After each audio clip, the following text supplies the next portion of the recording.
Tapi harus sampai waktunya kali ya. Oke, start.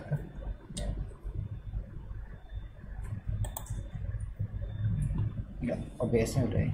Udah, oke sudah. Udah. Ini udah masuk ya. Harus sampai waktunya kali ya. OBS-nya udah ya.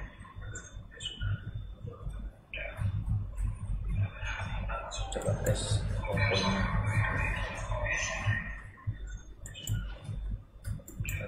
Kita lihat di sini.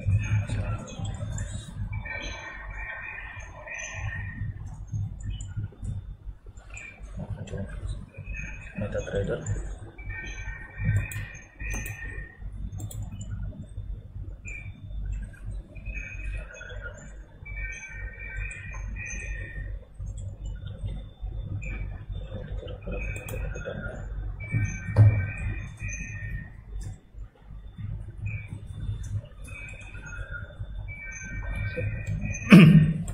Yang di-cut ya kalau mau tampilannya. Oke. Singkat saya bagus.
Bisa sambil putar musik kalau mau apa di Ya, aku lagi apa sih?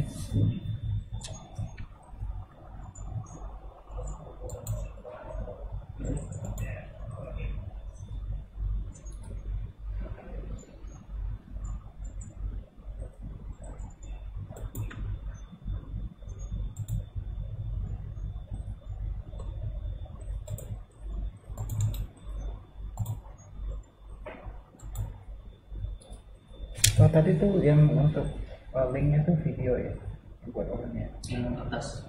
Yang bukan, enggak yang buat orang. Iya yang atas ya, bukan video. Bukan video ya?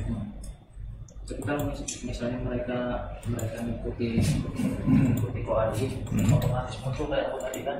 Oh iya. Langsung muncul dia. Ini kalau suaranya Ini ya? Iya. Ini oke. Yang itu video ya? Kalau misalnya suaranya ini kan lagi kedengarannya kalau kita ngomong ya di mute dia suaranya di OBS tadi. Jadi ini klik ya Anda itu.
Halo.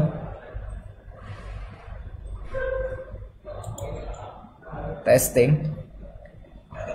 Teman-teman yang sudah hadir, bagaimana suara saya bisa ditangkap dengan jelas?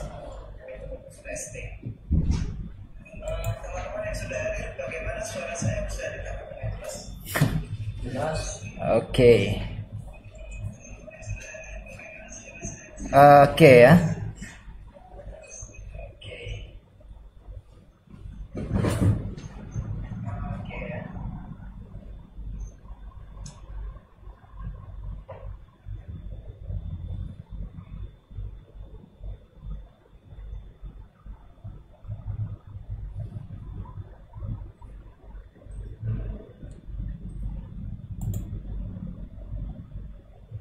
Siap. Mana nih yang lainnya nih, nggak kelihatan ini.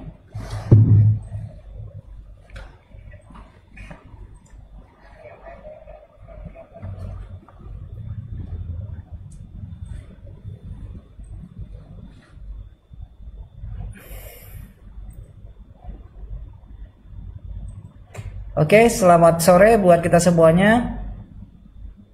Sesuai dengan yang saya sampaikan pada webinar sebelumnya, jadi kita akan melakukan siaran langsung dari via Facebook, bisa berupa materi edukasi, juga mungkin nanti akan saya sampaikan tentang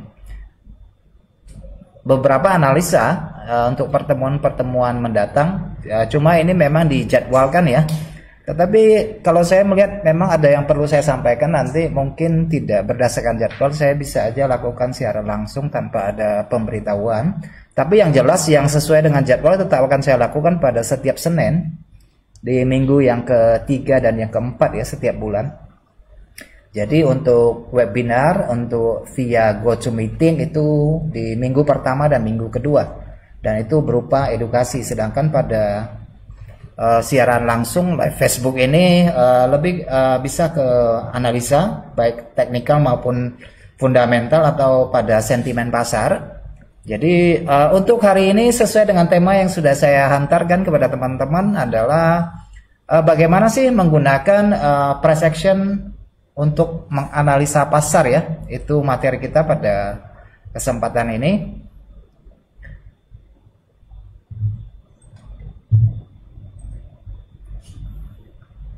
Oke, kita langsung saja ya teman-teman sekalian. Bagi teman-teman yang belum sempat ikuti siaran langsung via GoToMeeting, bisa dicek di kanal YouTube. Kemudian atau bisa juga buka di webnya, di tautan pada warna hijau itu bisa diklik di situ. Namun perlu saya sampaikan kayaknya edisi untuk Elliott Wave teori yang pertama itu saya ada kelupaan ngerekam gitu ya. Jadi kayaknya cuma tampilan depannya aja, kalau lihat isi videonya itu kayaknya nggak berisi. Tapi nggak apa-apa, nanti saya coba buat satu video ulang, mungkin nanti saya tampilkan di YouTube, itu juga bisa nanti disimak ulang, karena pada pertemuan bulan depan kita akan memasuki Elliott Wave teori bagian kedua, jadi lebih dalam lagi. Buat teman-teman ya, untuk siaran langsung via broadcast Facebook minggu depan ini adalah acaranya. Jadi minggu depan itu kita scalping dan daily trade ya. Ini untuk minggu depan ya teman-teman sekalian, scalping dan daily trade. Apa sih perbedaan scalping? Apa kelebihan dan keuntungannya? Kelemahannya di mana? Kelebihannya di mana? Bagaimana kalau di counter ke daily trade bagaimana? Apakah strateginya bisa diterapkan tetap sama atau bagaimana? Pengaturan risikonya, manajemennya bagaimana? Yaitu yang akan kita bahas pada minggu depan topiknya. Oke teman-teman, bersama saya Adi Pangestu, analis dari Forex Indonesia.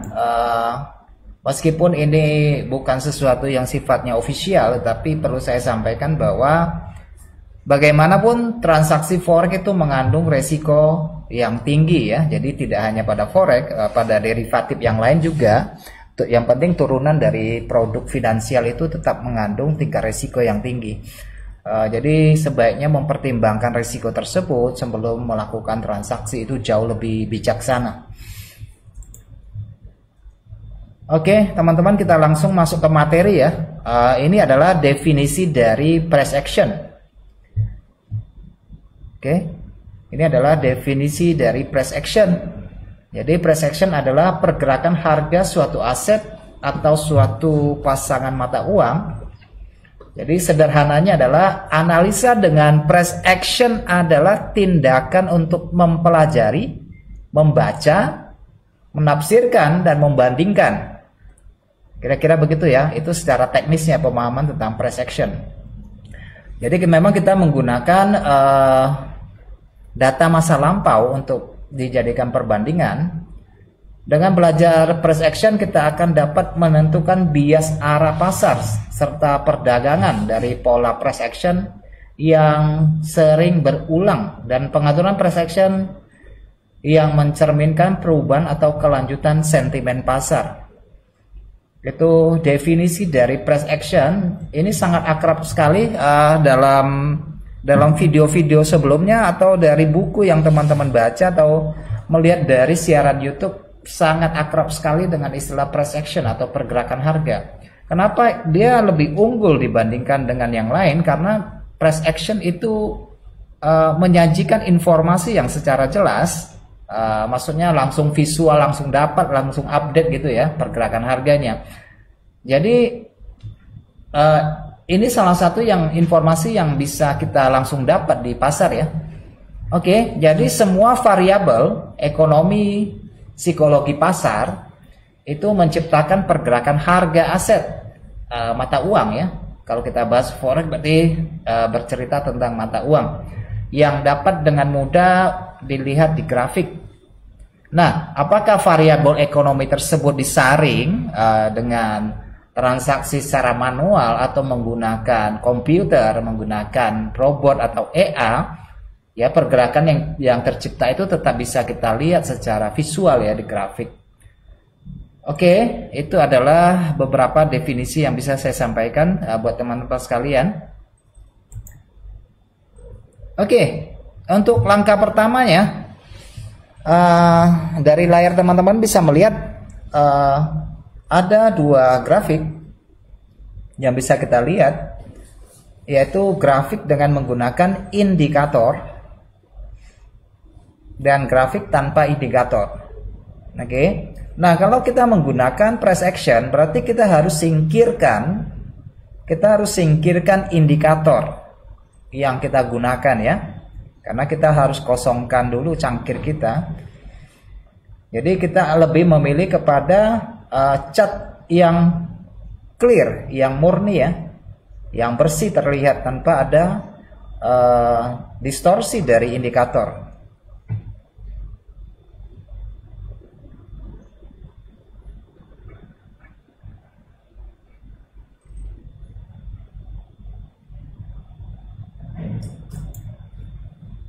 Oke, ini adalah beberapa poin yang harus kita perhatikan. Beberapa poin yang harus kita pastikan ya dalam melakukan analisa berdasarkan price action. So, yang pertama kita harus tentukan dulu tren yang berlangsung saat ini, tren apa? Apakah kondisinya sedang naik, sedang turun, atau lagi sideways? Jadi harus ada identifikasi dulu. Oke, kemudian kita harus tentukan dulu titik kuncinya, level support itu di mana dan resisten itu di mana. Oke, kalau itu sudah dilakukan, nanti kita akan identifikasi pola candlesticknya pada level-level penting tersebut. Nah, bagaimana kita tentukan tren? Nanti kita harus kembali kepada MetaTrader untuk lihat kondisi yang berlangsung. Oke. Baik, kita langsung ya, tanpa basa-basi kita langsung ke MetaTrader supaya kita bisa langsung eksekusi saja pemahaman tentang price action dalam bertransaksi. Oke, ini dicatat ya beberapa poinnya tadi, yaitu tentukan tren, identifikasi support dan resisten, identifikasi pola candle, kemudian baru kita tentukan untuk penempatan order dan target beserta risikonya. Oke teman-teman, kita langsung saja ke MetaTrader.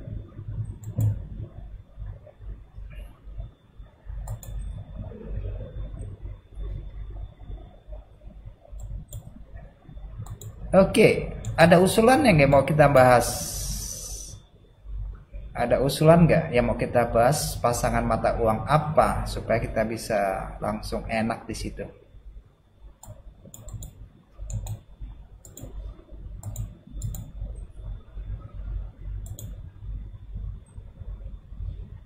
Oke, kita langsung saja ya. Langsung ke apanya aja ya? Langsung ke mayor dulu ya. Oke, kita mulai yang paling lazim yaitu euro. Kita mulai dari euro dulu. Oke. Nah, bagaimana kita melakukan analisa price action? Nah, masalahnya sekarang ini kita harus tipe model kita transaksi itu modelnya seperti apa? Apakah kita model scalper atau intraday trade, atau kita ini seorang yang mid term, jangka menengah, atau dikatakan sebagai swing, atau kita menggunakan long term untuk positioning. Itu kita harus tentukan dulu ya. Soalnya itu menjadi sesuatu yang urgent sekali. Tetapi pada kesempatan ini kita aja mulai dari intraday aja ya, untuk intraday ya. Jadi kita nggak usah ke long term ya. Oke, seperti yang teman-teman bisa lihat dari tampilan visual ini tanpa ada indikator apapun. Nah, yang pertama kita harus tentukan posisi tren. Tren ini lagi naik atau lagi turun, itu yang harus jelas kita lihat. Nah, kalau datanya sudah tersaji seperti ini, kita bisa melihat, oh ini tren naik, oh gampang kok seperti ini, oh ini tren turun. Karena data transaksi sudah tersaji, jadi gampang untuk mengatakannya. Tetapi bagaimana yang terjadi dengan sekarang? Apa yang harus kita putuskan dari tampilan grafik yang saat ini? Apakah trennya sedang naik atau sedang turun? Kalau dari tampilan visual, kita bisa mengatakan bahwa tren ini sedang turun. Identifikasinya dari mana kita bisa mengatakan bahwa trennya sedang turun? Yaitu dari harga puncak yang pertama, kemudian kita melihat ada puncak yang lain yang lebih rendah. Kemudian kita juga mendapati bahwa harga yang turun sudah melewati tingkat support yang terlihat di sini, ada tingkat support di sini. Oke, itu beberapa sebelum kita tentukan untuk masuk posisi. Hal-hal demikian itu menjadi penting buat kita untuk memperjelas, membuat garis seperti ini itu penting karena kita tak ada bantuan yang kita gunakan kecuali hanya melihat pola candle saja. Oke, dari parameter yang kita lihat ini konteksnya tren ini sedang turun karena kita melihat di sini ada puncak yang pertama, ini merupakan higher high. Oke, ini merupakan higher high puncak. Kemudian di sini kita memiliki lower high atau puncak yang lebih rendah. Dan yang pertama itu beberapa cara untuk mengidentifikasi tren terlebih dahulu sebelum kita terjun langsung untuk mencari kesempatan masuk posisi. Kemudian di sini kita juga memiliki lower low di sini. Oke, jadi identifikasinya adalah bahwa tren yang berlangsung pada mata uang euro ini sedang turun. Oke, itu informasi yang kita dapat langsung. Sudah melewati 2 titik support. Nah, sekarang kita harus tentukan letak support yang berikutnya di mana. Oke, jadi kita harus membuat garis. Kalau teman-teman lihat di sini ada puncak di sini. Jadi pada masa lalu dia berfungsi sebagai resisten, otomatis saat ini dia akan berfungsi sebagai support. Kemudian di sini juga kita dapati ada puncak, ini akan menjadi key level kita ya, bahwa harga turun pasti akan mencari dua titik objek ini. Ini merupakan dua titik. Nah, selain itu di mana lagi? Pada bagian bawah kita juga memiliki di sini kurang lebih ya. Teman-teman bisa lihat di sini plus minusnya, bisa lihat di sini. Nah, pada bagian atas sebenarnya ada di sini. Saya buat panjang aja ya supaya lebih jelas. Tetapi pada bagian bawah juga terdapat di sini. Oh, kalau demikian banyak sekali ya yang kita terapkan di sini, beberapa batasan harga. Ada beberapa garis level support resisten yang akan menjadi acuan ya. Nah, seperti teman-teman lihat bahwa ketika harga naik beberapa waktu yang lalu membentuk dua bentuk candle, ini namanya candle shooting star atau pin bar, atau karena dia bentuknya dua buah maka kita katakan sebagai inside pin bar. Itu oke, fine-fine aja ya. Nah, pada bagian atas ada letak support, di sini ada dua nih. Nah, dua titik dasar dari dua level ini akan menjadi key level. Artinya ketika harga terjadi kenaikan, maka di level ini kita akan mencari posisi untuk mengikuti tren dominannya. Oke, artinya kita lebih cenderung ngambil posisi shortnya ya, posisi jualnya daripada posisi buy-nya, karena dari identifikasi tren yang sudah kita lihat ya. Oke, kita sudah tentukan trennya sudah, kemudian support resistennya sudah. Nah, sekarang kita berada pada time frame daily. Nah, untuk mendapatkan titik entry yang lebih oke, yang lebih tingkat risikonya lebih rendah, maka saya sarankan untuk menggunakan time frame yang lebih kecil. Nah, kalau teman-teman pernah baca Trade for Living dari Alexander Elder, di mana dia selalu menggunakan dua buah time frame ya. Dia menggunakan dua time frame ya, meskipun strategi yang Alexander Elder yang biasa disebut dengan istilah strategi triple screen. Triple screen itu dia menggunakan tiga buah chart, tetapi juga penting bagi kita, meskipun kita menggunakan analisa tekniknya dengan price action, kita juga menggunakan multi time frame, itu juga sangat baik sekali. Misalnya kita dasar untuk dominasi trennya kita menggunakan price action, menggunakan time frame daily, maka sebenarnya kita bisa mengambil titik entry pada level-level support dan resisten itu menggunakan pola-pola reversal dari 1 jam misalnya ya. Oke, seperti teman-teman lihat ini kita sudah identifikasi titik support, titik low-nya. Nah, sekarang kita berangkat ke 1 jam. Oke. Nah, garis yang setelah kita buat tadi, garis-garis dukungan support di daily yang kita buat tadi, kita cek ada pola nggak pembalikan pada level tersebut. Misalnya yang terjadi untuk euro di 1 jam ini terlihat di sini ada pola dark cloud cover ya. Ini adalah pola dark cloud cover di mana candle putihnya ini adalah candle putih, kemudian ada candle merah. Candle merah itu melebihi candle putih itu lebih dari 50%. Itu mungkin sampai kurang lebih sekitar 61% kalau kita ukur ya. Ini adalah pola price action yang kita definisikan sebagai dark cloud cover. Oke, pada titik ini sebenarnya pada poin di sini kita bisa mengambil kesempatan untuk melakukan entry ya, karena kita harus identifikasi pola candlestick nih. Nah, ini adalah dark cloud cover di sini. Oke, dark cloud cover. Kemudian kalau teman-teman perhatikan dari candle konfirmasinya di sini close di bawah candle putih, maka ini merupakan point entry. untuk sell ya, point entry untuk sell karena sudah sampai kepada tingkat support masa lalu yang saat ini berfungsi sebagai resisten. Oke.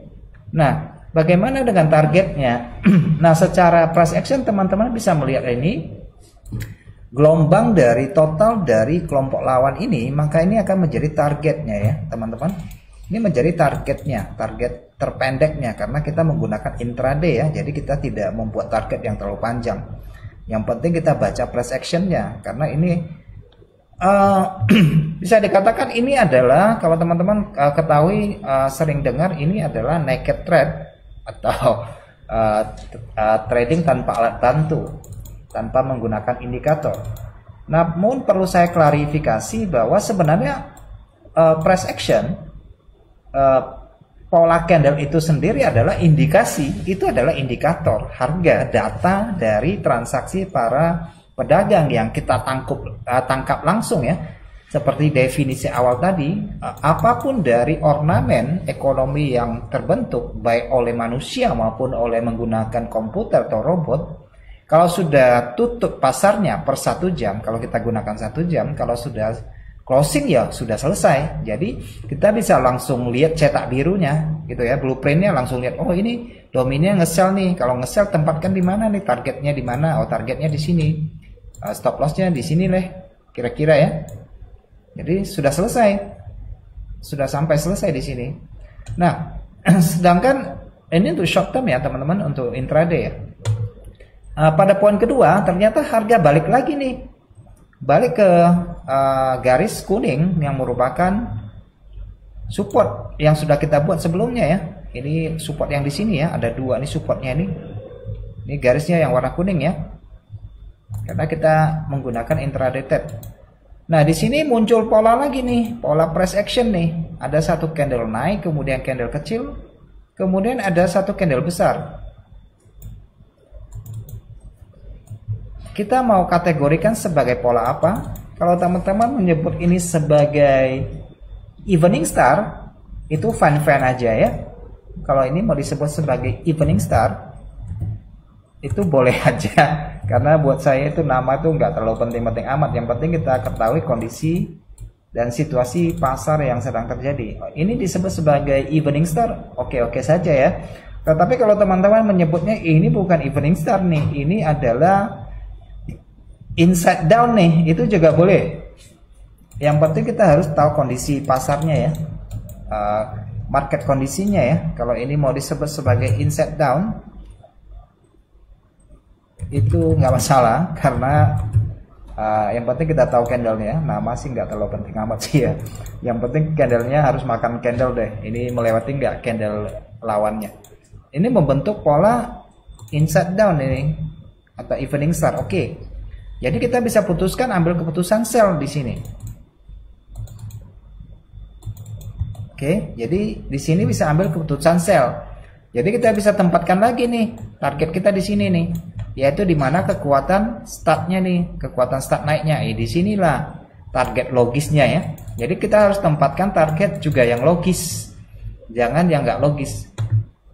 Oke, tetapi yang kendala yang sering kita dapati, ternyata sesudah membentuk pola, harga nggak langsung turun nih, kadang-kadang suka muter balik lagi ke atas.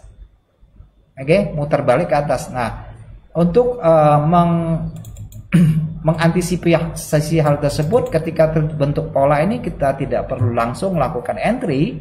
Teman-teman bisa tunggu sebentar, mungkin 30 menit atau 15 menit atau 40 menit untuk mengambil titik koreksinya ya, kira-kira mungkin 50% ya, atau dari pola yang tadi kita lihat di sini bisa ambil kira-kira 50% dari candle merahnya, udah gitu lah.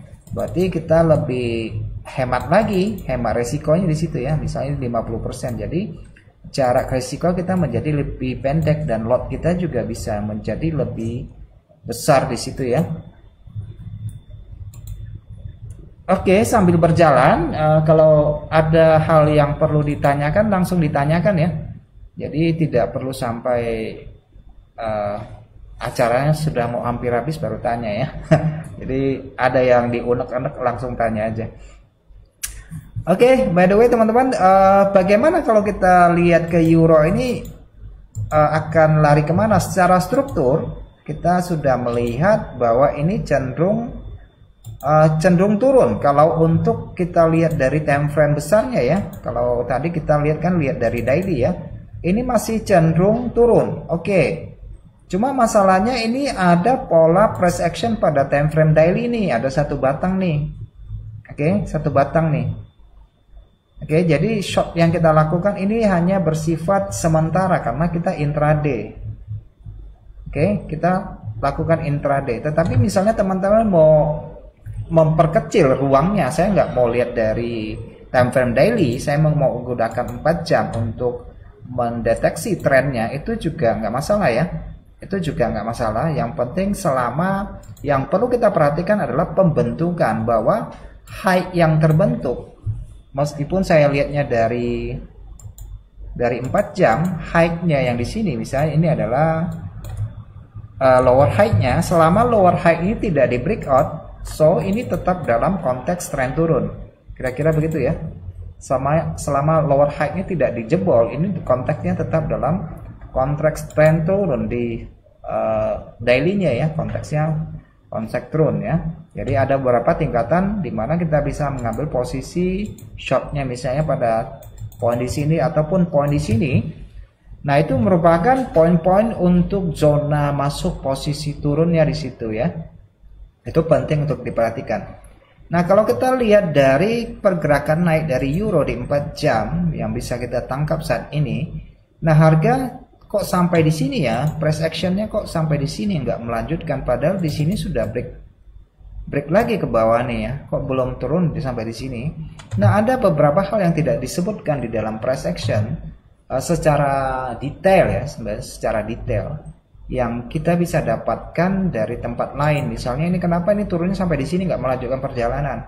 Kalau teman-teman sedikit jeli, ternyata turun ini harganya cuma sampai di daerah pembukaan dari pekan yang lalu ya. Jadi secara weekly, di candle weekly-nya teman-teman bisa menangkap bahwa dia menyamakan posisi candle naiknya di sini. Jadi dia cuma samakan posisi di sini aja dulu. Oke. Cuma konteksnya dari tren yang sudah kita bahas ini, konteksnya masih tren turun ya. Jadi cenderung turun kalau untuk euro. Jadi kita akan menunggu harga naik pada tingkat-tingkat support ini untuk ambil posisi turun. Oke, support masa lalu akan menjadi resisten saat ini. Itu yang akan kita turun. Ambil posisi turunnya.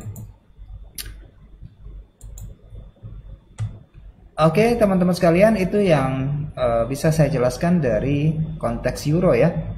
Mungkin sekarang kita berangkat ke mata uang yang lain. Bagaimana dengan pound sterling misalnya ya? Pound sterling konteksnya gimana nih sekarang nih trennya? Kita lihat kembali ke daily, teman-teman. Saya bisa lihat. Kalau kita lihat dari visual, ini trennya masih tren turun ya. Kenapa? Karena kita masih mendapati bahwa di sini adalah higher high-nya, strukturnya dari higher high di sini. Kemudian di sini kita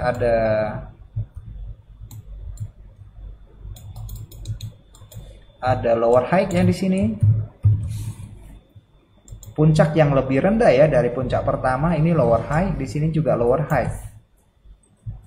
Oke, di sini juga masih lower high ya teman-teman, di sini kelihatan di sini. Nah, sedangkan di sini ini merupakan lower low yang sementara bisa kita lihat di sini. Oh, ini lower low-nya.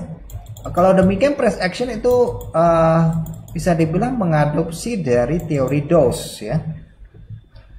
Ini mengadopsi teori Dow dong kalau gitu. Iya, memang iya. Adopsinya kan bagaimana kita bisa mengidentifikasikan suatu konteks pasar trennya kalau kita tidak melihat bias dan kecenderungannya di situ. Nah, bias dan kecenderungan yang bisa kita tangkap bahwa harganya puncak ini kan semakin menurun ya. Jadi ya kalau puncaknya lebih ke bawah, berarti ya cenderung turun dong. Kan begitu ya. Nah, itu cara kita menangkap konteks trennya ya, dalam mengidentifikasi trennya. Oh, ini cenderung turun nih, berarti saya lebih cenderung untuk mengintip di mana sih posisi yang layak untuk saya ambil posisi sell nanti, kan kira-kira begitu. Oke. Nah, tetapi dari struktur yang bisa teman-teman tangkap di sini, ternyata pound sterling ini sudah mulai membentuk bottoming ya, membentuk lower low, kemudian pada daerah sini kalau untuk pada time frame besar mestinya harga di sini membentuk puncak, di sini harusnya turun. Oke, kira-kira di lower high di sini harusnya turun. Nah, kenapa demikian? Kalau teman-teman cek lagi secara price action, ini merupakan daerah resisten yang bisa kita lihat di sini, zona resistennya ya. Ini merupakan zona resisten. Nah, kalau teman-teman misalnya gunakan alat ukur, mungkin pada level harga di sini, ini merupakan level koreksi yang sudah sangat tinggi ya, mendekati level 76 ya. Oke. Jadi pada level harga ini sudah harus relatif hati-hati, mungkin ada kesempatan mencari pola, mengidentifikasi pola pada time frame yang lebih kecil untuk mengambil posisi turun pada level di sini. Harapannya seperti itu. Harapannya bahwa ini merupakan pola koreksi yang bisa sampai di sini dengan harapan bahwa harga kalau dia tidak melebihi garis trend ini, maka ini relatif akan cenderung untuk turun. Jadi tinggal bagaimana kita mencari kesempatan mengamati pola. Nah, sekarang kita tinggal membuat batasan, yaitu batasan tentang level support resistennya di mana. Oke, kita sudah buat nih level support resistennya. Walaupun di sini juga terdapat level resisten ya, jangka pendek di sini ya, kita melihat di sini. Pada poin di sini, ini ada level harga yang rata-rata hampir sama di sini. Oke, teman-teman lihat di sini, ini merupakan dia resisten di sini. Ini merupakan daerah rejection ya, daerah pantulan yang bisa kita tangkap di sini. Ini adalah daerah rejection. Jadi di sini bisa kelebihan sedikit, bisa juga kurang sedikit. Nah, kita akan cari pola sell-nya nanti di time frame 1 jam. Oke. Nah, dari 1 jam yang bisa kita tangkap di sini adalah bahwa harga mulai terhenti ya. Di sini membentuk pola bearish. Ada evening star di sini. Nah, evening starnya sangat jelas sekali di sini. Kemudian di sini dia bentuk pola bearish engulfing. Kemudian di sini kalau kita tarik panjang di sini, ini membentuk bias yang lebih cenderung turun daripada naik. Oke, artinya harga sudah memasuki fase yang berhati-hati di sini. Oke, tetapi misalnya kalau untuk intraday, teman-teman nangkap di sini ini pola sell. Kemudian di baris kedua muncul pola sell lagi. Sebenarnya kita bisa mengambil kesempatan ya untuk lakukan scalping. Kira-kira 20 sampai 30 pip ini masih ada kansnya ya. Kira-kira 30 pips ya. Itu masih kalau untuk scalping masih bisa. Dan ternyata harga sementara tertahan pada level harga di sini. Kalau teman-teman perhatikan dua shadow ini merupakan tingkatan support pada periode waktu yang lebih kecil dari situ ya. Nah, kalau melanjutkan penurunan, teman-teman bisa langsung melihat di sini secara visual tanpa ada alat bantu. Oh, kalau terjadi penurunan juga levelnya di sini nih. Kalau untuk level mapping scalpingnya ya, kira-kira kalau jatuh ya jatuhnya di sini nih. Oke, jadi kita bisa menggunakan trendline, bisa menggunakan Fibonacci juga sangat bisa. Oke. Oke, jadi kita lebih cenderung mengapresiasi tren yang akan berlangsung nanti itu lebih kembali ke tren dominannya selama dia tidak melewati garis trendline, descending trendline yang kita tarik dari puncak ke puncak yang lebih bawah ya, kira-kira begitu ya. Oke, itu pandangan dari tren mayornya ya teman-teman. Pandangan dari tren mayornya. Oke, nah di luar topik ya, di luar dari topik yang perlu saya tambahkan supaya ini tidak hanya membahas tentang price action strateginya saja, tetapi beberapa parameter yang bisa kita gunakan. Ini tanpa indikator ya, sekali lagi bahwa teman-teman, hal langkah pertama yang harus kita identifikasi selain daripada tren yang dominan, di dalam tren yang dominan tetap ada tren sekundarinya atau tren koreksinya. Tren koreksinya itu juga semestinya itu juga bisa kita manfaatkan ya.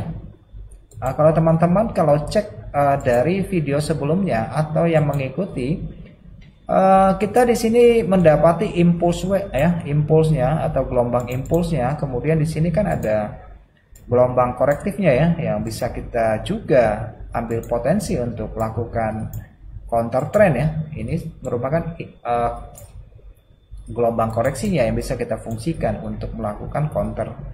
Nah, bagaimana kita tahu akan turunnya sampai di mana dan di mana? Selain menggunakan level-level tingkat support yang sudah kita buat, teman-teman bisa gunakan kok untuk menggunakan alat bantu seperti Fibonacci ya. Jadi Fibonacci kan alat ukur yang bisa sangat bagus untuk menempatkan target dan area koreksi untuk retracementnya. Jadi bisa difungsikan di sini juga. Jadi tidak semata-mata hanya mengandalkan visual. Memang indikator yang paling bagus yang bisa kita dapatkan ya mata kita ya. Mata kita adalah indikator yang paling baik. Bukan, maksudnya kalau salah melihat tren itu kan bisa rugi ya. Jadi mata itu adalah indikator yang paling baik. Kalau salah melihat ya udah ceritanya. Oke, jadi teman-teman bisa gunakan untuk Fibonacci. Nah, saya buka chat baru supaya teman-teman nangkap maksud yang saya maksudkan di sini ya. Jadi selain menggunakan price action, kita tentu menggunakan alat ukur untuk mengukur kemungkinan target, untuk mengukur tingkatan koreksi yang mungkin terjadi dalam harga yang bergerak ya. Nah, ini adalah cat kosong. Teman-teman bisa identifikasi suatu pergerakan karena kita sudah tahu dasarnya ini trennya adalah tren turun. Maka ketika terjadi breakout, teman-teman bisa putuskan nih untuk cari targetnya di mana. Seperti ini kan, kita memiliki 2 tingkat support pada 1 jam misalnya. Oke. Nah, pada umumnya orang untuk memproyeksikan target kan pada umumnya menggunakan ini ya, apa tuh? Menggunakan ekspansi ya, menggunakan alat ukur Fibonacci ekspansi atau expansion. Sudah ada belum expansion?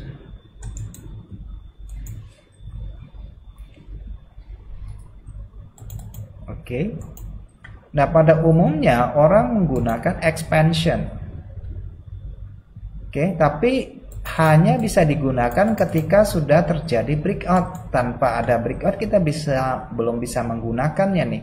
Tetapi kalau kita mau memproyeksikannya sebelum breakout, ya itu tentu saja boleh ya, nggak ada yang larang ya. Karena kita berandai-andai ya memproyeksikan suatu pergerakan harga. Yang penting yang harus kita ketahui bahwa suatu kecenderungan yang digambarkan dengan puncak yang lebih rendah memiliki potensi atau kans yang lebih cenderung untuk turun. Dalam hal ini bias yang kita tangkap adalah biasnya menurun nih. Bias kecenderungannya menurun nih. Tapi pada bagian bawah juga terdapat bias titik rendah, titik rendah. Kalau kita sudah tarik demikian itu sudah menjadi pattern jadinya ya. Sudah menjadi pola grafik ya, bukan pola per candle lagi. Ini merupakan pola dari kumpulan candle-candle. Inilah namanya pattern ya, pattern. Nah, kalau kita menggunakan Fibonacci expansion, biasa mengukur dari titik tertinggi, kemudian tarik titik terendah, cari titik terendah, dan poin ketiganya kita tempatkan pada harga tertinggi yang lebih rendah di sini. Oke, tertinggi yang lebih rendah. Nah, yang perlu teman-teman ketahui bahwa ekspansi ini adalah pengukuran untuk 100% dari titik koreksi. Oke, ini adalah pengukuran 100% dari titik koreksi. Maksudnya gimana? Maksudnya begini, kalau kita andai kata ini adalah titik tertinggi sampai titik terendah, ini berukuran 100%, maka titik koreksinya ini itu juga akan jatuh di angka 100. Ruangnya sama, ini angka 100-nya di sini. Oke, ruangnya sama dari titik koreksi ke angka 100 yaitu di sini di angka 100. Oke, ruangnya sama. Jadi kalau koreksinya ini melebihi 61%, jatuhnya itu di angka 100-nya ya kurang lebih jatuhnya di sini. Oke. Tetapi kalau kita menggunakan pengukuran target berdasarkan Fibonacci retracement, menurut hemat saya itu jauh lebih oke ya. Jauh lebih baik. Jadi teman-teman harus tinggal melihat breakout-nya saja nanti, baru tarik ukur aja dari breakout ini, tarik ke titik tertinggi, maka kita akan mendapatkan level target di 161, di angka 261 atau di angka 200 untuk targetingnya ya. Jadi menggunakan retracement untuk menempatkan target itu menurut saya jauh lebih oke ya daripada menggunakan ekspansi ya. Karena ekspansi itu memproyeksikan harga 100% dari total penurunan dan diproyeksikan 100 untuk proyeksinya ya. Jatuhnya di 100 walaupun ada level tambahnya ya. Oke, itu dari pound selling ya. Oke, sekarang kita lihat pound selling. Kita analisa dulu. Nah, kalau teman-teman secara visual dari yang kita nangkap di sini ada seller, Jadi di sini ada seller, berarti ada dua gelombang impuls. Dan di sini sekarang masuk dua gelombang impuls pada gelombang koreksi, gelombang naik. Dan kalau teman-teman ukur secara Fibonacci jatuhnya sudah di kisaran 76 ya. Kisaran ya, levelnya ya. 76. Jadi ini masih ada kemungkinan untuk naik, tetapi kemungkinan naiknya mungkin ya untuk sementara ini sudah mulai terbatas, tetapi masih memiliki ruang di sini ya, masih memiliki ruang, tapi ruangnya mungkin sudah sangat terbatas. Tetapi misalnya kemarin kita mau counter pada bagian sell di sini, jatuhnya di sini untuk ambil potensi buy, dimungkinkan nggak pada level harga di sini? Bagaimana kita tahu bahwa di sini akan terjadi pembalikan untuk impulsnya? Nah, kalau kita teman-teman hanya menggunakan alat ukur seperti Fibonacci, tempatkan di sini dari titik terendah tarik tertinggi akan jatuh di 161. Di 161 ya, 161 ini nanti kita akan lihat pola candlenya pada time frame yang lebih kecil. Pada time frame yang lebih kecil nanti kita akan lihat di sini. Dan garis yang saya buat tentunya ini memiliki koneksi ke tingkat level support resisten pada masa lalu ya, seperti di sini teman-teman lihat sini, ini hanya daerah kisaran ya, support resisten pada masa lalu juga. Ini merupakan kunci level ya, level kuncinya teman-teman bisa cek di sini. Nah, secara price action itu sangat sangat penting ya pada level-level seperti ini, buat garis penting sekali ya. Meskipun dia tidak persis sama, karena sampai pada titik level ini cenderung akan membentuk pola pembalikan. Pola pembalikannya bisa kita cek pada time frame, misalnya time frame 1 jam. Oke, kita cek deh ketika sampai di 161. Mana tadi ya? Ketika harga sampai di 161,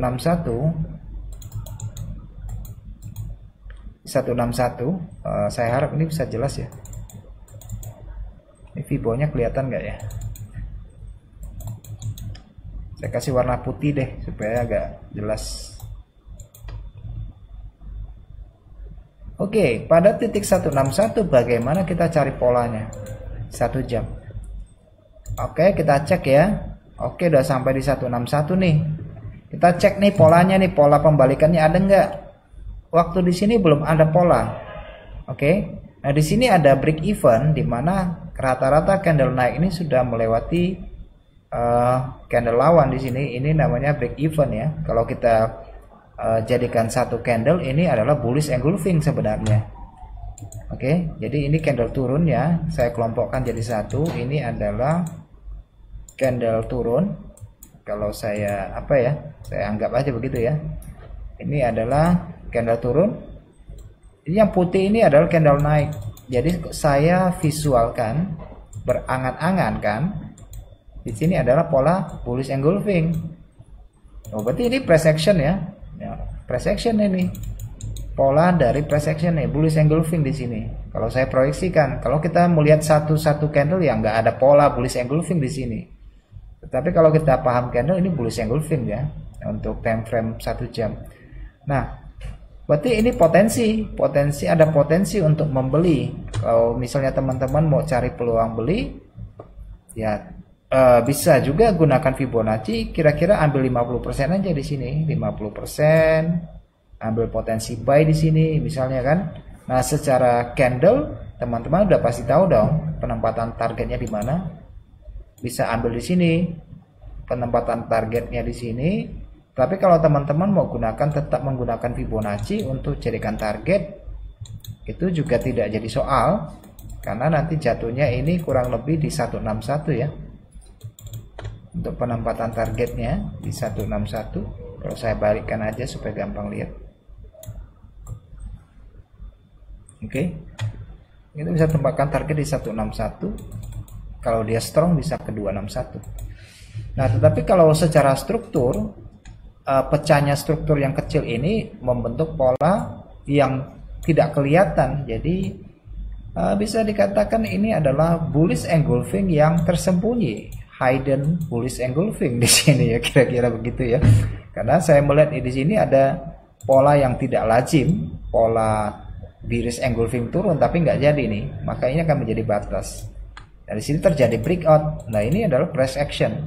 Secara visual teman-teman mungkin nggak nampak ini adalah bullish engulfing, tetapi karena ada penembusan pada level harga ini, pembentukan breakout gelombang seperti ini ya, ini adalah bullish engulfing ya. Jadi ini adalah price action, sehingga kira-kira di 50% nya kita udah bisa ambil posisi buy. Oke, sekarang mau kemana pot selling? Oke, kalau kita lihat 1 jam, teman-teman juga dapati level ini merupakan level tengah. Di sini ada resisten, di sini ada penembusan. Jadi ini merupakan titik 50% kira-kira ya dari hari Jumat itu. Kira-kira 50% ya di sini.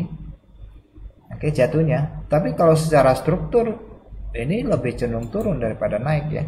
Tetapi masih ada kemungkinan bahwa harga bergerak lebih tinggi sedikit, minimal membentuk double top. Mungkin nanti kira-kira jatuh di trendline ini. Kita bisa menunggu potensi untuk melakukan short juga bisa pada level 76 ya. Kita cek aja nanti, kita tunggu price actionnya mau kemana. Karena saya sedikit khawatir bahwa kenaikan yang kemarin ini sudah melampaui titik resisten yang di sini. Jadi ada kemungkinan harga naik sedikit lebih jauh ke atas. Oke.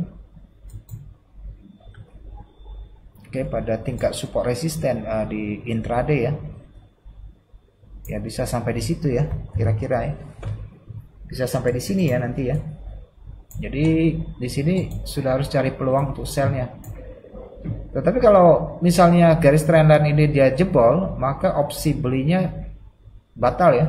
Kalau dia jebol trendline ini, opsi belinya batal. Tapi kalau dia di sini dia membentuk pola turun, oh itu bisa dimanfaatin. Bisa dimanfaatin, kata nanti pola yang di sini ini bisa menjadi pola divergensi ya, bisa dia jadi pola divergensi di sini.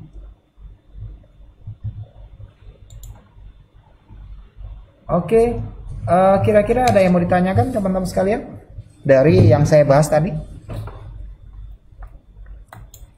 Kita ke emas ya, ke pasangan mata uang, komoditas emas terhadap US dollar. Oke, gimana price actionnya? Nah, dari daily kita melihat bahwa emas belum kuat untuk naik. Kalau secara daily teman-teman bisa lihat di sini ada key levelnya. Ini merupakan key level ya, teman-teman. Iya, saya buat kisaran aja. Ini merupakan key level. Tingkat resistennya di sini. Dan kalau secara psikologis harganya masih di bawah 18. Masih di 18. Oke, jadi ini adalah level psikologis ya, di 18 ini. level psikologis yang berfungsi sebagai tingkatan resisten. Kalau teman-teman lihat cek ke belakang, ini merupakan harga bulat angka sempurna ya, dimana kita masa lalu bisa melihat di sini terjadi konsolidasi sebelum memutuskan untuk naik atau turun. Pada level di sini juga pernah menjadi rejection karena dia psikologis. Rejection juga pernah terjadi di sini.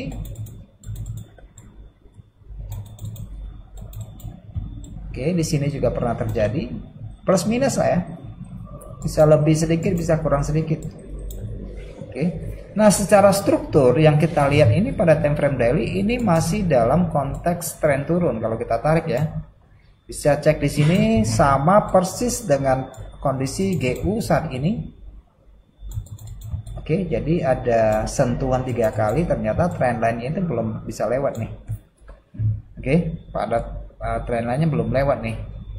Nah, secara konteks trennya memang tren turun di daily ya. Nah, sekarang kita mau mencari kesempatan untuk lakukan entry posisi. Kan begitu. Kita cek. Nah, kalau kita lihat struktur dari 4 jam, ini merupakan gelombang korektif ya. Yang kemarin 2 kali naik di sini. Ini adalah gelombang korektif. Nah, kalau kita tarik ke samping, ini breakdown nih, harganya kembali turun. Cuma memang perlu diwaspadai pada tingkat konsolidasi di sini. Ini merupakan zona sideway yang terbentuk sekitar 5 atau 4 hari di sini, mungkin sekitar 5-6 hari juga sebelum berangkat ke atas. Ini kecenderungan dari emas saat ini memang masih kondisi turun, cuma turunnya terbatas karena dia memasuki zona tanpa tren di sini. Oke, zona tanpa tren di sini kita lihat di sini. Tetapi konteksnya masih turun ya, mungkin turunnya tidak terlalu banyak. Nah, itu secara teknikal. Nah, dari trendline yang kita buat di 1 jam, mungkin kemarin kalau kita cek di sini, ketika harga mulai mandek di sini, begitu ada breakout terbentuk seperti ini, sebenarnya kita memiliki peluang ya. Munculnya pola gelombang turun, kemudian muncul pin bar seperti ini, hati-hati. Kemudian biasnya kita dapati meski biasnya pendek, ini tetap merupakan satu peluang untuk masuk entry ketika terjadi breakdown di sini ya. Oh, ini di sini bisa entry nih kemarin. Kemudian di sini waktu dia breakout ke bawah, kemudian ada pin bar pada 1 jam, ini bisa entry ulang lagi di sini. Oke, jadi ini cenderungnya masih turun ya untuk emas ya, tapi mungkin turunnya masih terbatas karena ini merupakan daerah macet ya, daerah macet ini, daerah tanpa tren ya. Ini zona merah ya, zona merahnya nih masih di sini. Jadi kemungkinan besar harga akan bermain di sini, bolak-balik ya, bolak-balik. Kalau kita tarik secara trendline dari low ke low di sini, ini sudah break diagonal ya, maksudnya ada kecenderungan turun, tetapi mungkin tidak terlalu besar di sini. Karena untuk melewati ini juga butuh tenaga yang lumayan besar di sini ya.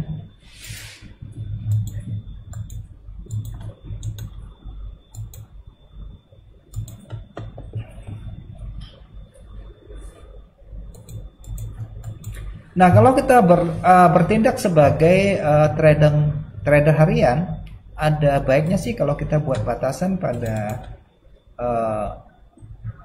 mungkin untuk range-nya itu menggunakan mingguan ya. Kalau kita gunakan untuk trading harian, trading tiap hari, ini support, ini juga support. Pada bagian atas di sini untuk angka 18 ini sudah menjadi daerah resisten.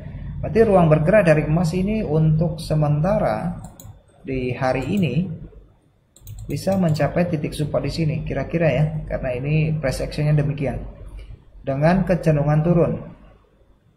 Oke. Dan kalau dia ranging lagi, kira-kira rangingnya mungkin masuk dalam area di sini. Secara batasan dari price action kira-kira demikian ya. Jadi rangingnya berada di kisaran sini. Konteksnya lebih cenderung turun. Oke, lebih cenderung turun. Cuma turunnya terbatas, naiknya juga berat untuk sementara karena ini adalah hari Senin. Tetapi misalnya kalau kita lihat dari 4 jam, teman-teman lihat dari 4 jam. Oke, dari 4 jam ya. Nah, kalau demikian kan kelihatannya lebih dominan turun ya, lebih dominan turun kalau kita lihat teks konteksnya. Lebih dominan turun.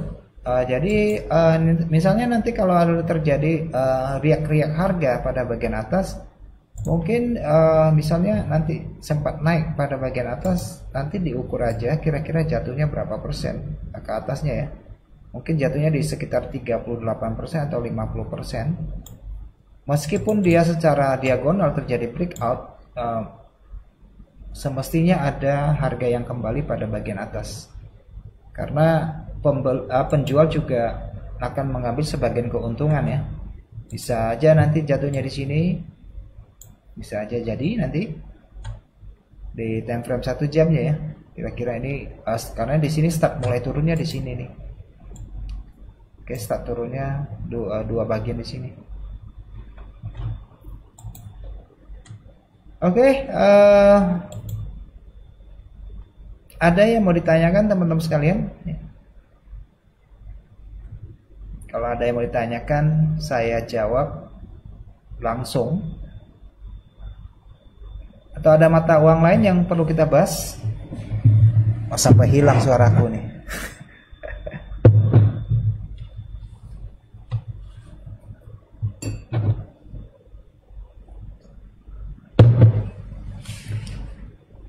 Oke, sudah tentukan pilihannya untuk menjadi pedagang harian atau pedagang long term ini. Kalau long term memang jarang-jarang masuk posisi ya. Tapi kalau harian ini saban hari bisa masuk posisi nih. Ini emas 1 jam tadi sudah breakout pada bagian bawah. Kalau kita lihat secara intraday di sini ada price actionnya 2 kali mantul di sini. Belum cukup kuat naik di sini, ada 2 shadow. Oke. Kalau saya antisipasi dengan proyeksi Fibonacci, kira-kira dalam jangka pendek ini bisa jatuhnya di 161 ya. Kira-kira di sini ya, di 175 sekian ya. Proyeksi jangka pendek ya, beberapa jam ke depan ya. Itu karena visual dari grafik itu bisa kita lihat langsung tanpa harus ada indikator alat bantu. So, kenapa di 161 mungkin alasannya nanti akan jatuh di tingkat support seperti ini. Ini merupakan aliran support ya di sini. Iya, kurang lebih plus minusnya di sini. Jadi masih ada kurang lebih ya 30 pip lah ya, 30 pip basi-basi spreadnya ya. Kurang lebih 30 pip lah. Oke, dia memasuki zona stuck ya di sini teman-teman. Jadi lebih fokus untuk perhatikan untuk tidak menahan posisi terlalu lama karena ini memasuki zona konsolidasi. Butuh tenaga yang kuat untuk melewati ke tingkat support ini. Teman-teman bisa cek di sini banyak rejection yang kita bisa lihat di sini. Rata-rata terjadi rejection di sini. Jadi jangan tahan posisi terlalu lama ya di sini ya.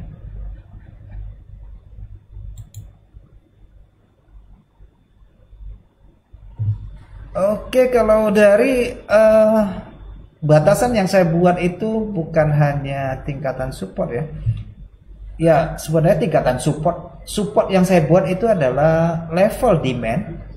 Resisten yang saya buat itu adalah level supply. Oke. Tinggal pendekatan zona support dan resistennya itu sama aja.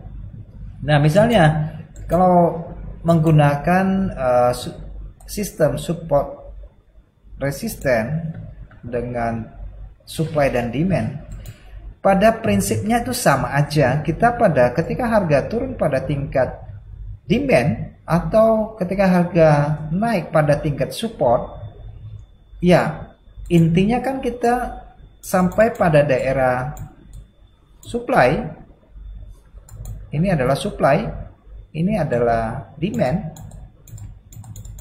Nah, bagi teman-teman yang belum terbiasa untuk membuat level supply dan demand, itu sebenarnya simple aja. Cari aja pola bearish engulfing ya. Kalau bullish engulfing seperti ini. Kalau untuk level supply-nya dan level demand, ini merupakan level demand kalau saya buat. Ini level demand-nya. Oke, level demand-nya. Jadi harapannya ketika harga tidak melewati level demand, kita akan mencari pola beli di sini.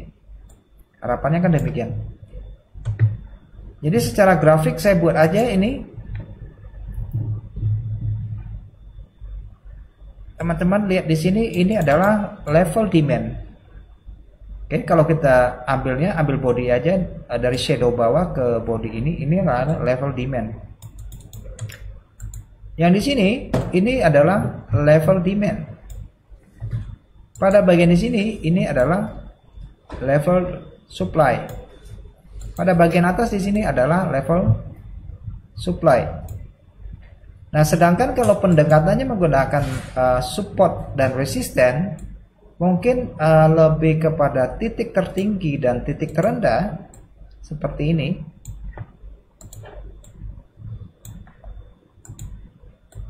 Oke, titik tertinggi dan titik terendah. Mana yang lebih bagus menggunakan support, resisten atau supply dan demand? Menurut saya dua-duanya bagus, tergantung daripada pengamatan kita. Ketika sampai pada level supply, kalau kita tunggu harus sampai di daerah resisten, mungkin harga nggak sampai di sini. Kalau harga nggak sampai resisten, berarti yang sistem supply dan demand lebih unggul dong kalau begitu. Nggak juga, sama-sama bagus. Cuma saya lebih cenderung membuat batasan menggunakan zona ya, zona support dan resisten, zona supply dan demand. Jadi kira-kira kisaran sudah mendekati puncak ya, sudah harus waspada pada titik level ini, atau harga turun sampai titik ini sudah harus waspada. Waspada dalam arti apa? Waspada dalam arti menunggu kesempatan ada pola reversal nggak pada time frame yang lebih kecil ke atas. Ada pola reversal nggak pada time frame yang lebih kecil untuk pola turun. Menurut saya ya, pendekatan supply dan demand itu bagus.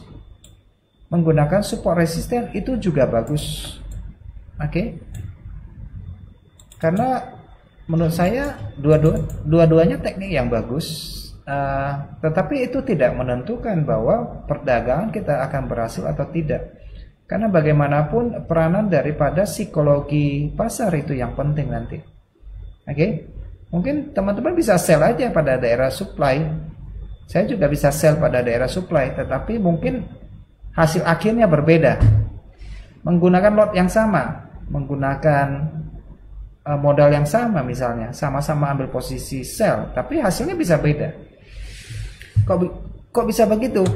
Ya mungkin perbedaan di dalam psikologinya yang membedakan, atau perbedaan dalam aturan exitnya berbeda. Mungkin teman-teman menggunakan aturan exit atau menggunakan rasio 1:2, 1:3. Mungkin saya bisa menggunakan rasio 1:1. Saya keluarnya lebih cepat, ya hasilnya beda. Ya kan? Kalau teman-teman menggunakan rasio 1:3 misalnya, oh dapat, berarti hasilnya beda. Oke, itu juga kembali kepada karakter dan psikologi dari pedagang atau trader itu sendiri yang membuat pedagangnya bisa konsisten dan tidak konsisten dengan sistem yang dia terapkan. Oke, jadi untuk support dan resisten maupun pendekatan supply demand itu sama-sama bagus, sama-sama bisa diterapkan. Dan secara price action bisa diterapkan ketika harga sampai tingkat support resisten pada tingkat demand, level demand maupun level supply, cari aja polanya ya, pola reversalnya. Dan perlu dicatat bahwa ketika harga memasuki zona konsolidasi, itu rata-rata harga akan bergerak lambat karena tingkat likuiditas akan berkurang jauh. Tingkat likuiditas akan berkurang jauh, sehingga teman-teman akan menemukan banyak pola candle yang sedikit rada-rada aneh, berbentuk kecil, memiliki shadow. Nah, disitulah akan terjadi keputusan akhir apakah harga akan dilanjutkan ke atas atau harga akan membentuk pola reversal kembali ke bawah. Oke, pada prinsipnya karena kita menganut sistem price action, maka yang terjadi pada harga akan berbolak-balik, akan membentuk siklus, sehingga kita bisa melihat visual harga secara langsung. Mau ngapain nih sekarang nih? Ini kira-kira begitu. Jadi kalau kita nunggu indikator mungkin sedikit terlambat karena rata-rata indikator dihasilkan dari data transaksi yang sudah ada. Sebenarnya kalau kita menggunakan support dan resistance maupun supply dan demand jauh lebih efektif daripada kita mengandalkan indikator. Oke. Bukan berarti saya mengatakan indikator itu tidak bagus ya. Indikator tetap bagus karena dia akan membantu untuk memvalidasi apa yang terjadi di pasar. Jadi lebih bagus ada pendampingnya, penguatnya, itu juga boleh. Tapi kalau kita menggunakan price action, mau tidak mau kita harus memahami struktur dari harga, memahami kondisi pasar dan sebagainya, beberapa poin yang saya sebutkan tadi. Oke, kira-kira itu yang bisa saya sampaikan kepada teman-teman sekalian, dan waktunya sudah selesai ya, sudah 1 jam, dan kita akan sambung kembali pada minggu depan dengan tema yang lain.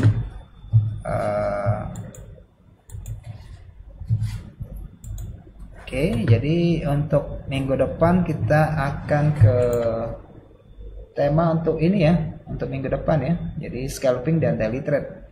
Dengan scalping dan daily trade ini bisa kita terapkan dengan menggunakan multi time frame, seperti yang saya jelaskan, dengan menggunakan metode dari triple screen juga boleh. Nanti kita adaptasi aja, macam-macam aja kita masukkan, nggak apa-apa. Nanti kita lihat aja efektifnya yang mana. Kita bisa jelaskan sistem ini gimana. Apa kita mau menggunakan price action saja, itu juga oke, nggak jadi masalah. Nah, nanti kita akan melihat daripada kelebihan dan kekurangan dari dua karakter dari trading ini, mana yang lebih menghasilkan. Atau apakah kedua cara menggunakan scalping atau daily trade bisa menggunakan strategi yang sama. Oke, nanti akan saya sampaikan pada minggu depan. Jadi teman-teman jangan lupa untuk kembali mengikutinya supaya kita bisa bertumbuh bersama, berkembang bersama. Oke, baik, saya pikir sampai di sini saja perjumpaan kita pada sore ini. Bagi teman-teman yang butuh analisa bisa dicek ya di website kita di analyse-online.id/id, bisa dicek di sini. Oke, terima kasih buat atensinya buat teman-teman. Pada hari sore ini kita sudah sama-sama mengikuti materi yang sudah saya sampaikan. Ya, ada sedikit gangguan deh. Oke, sampai jumpa ya pada pertemuan mendatang. Terima kasih sudah atensinya untuk sore ini.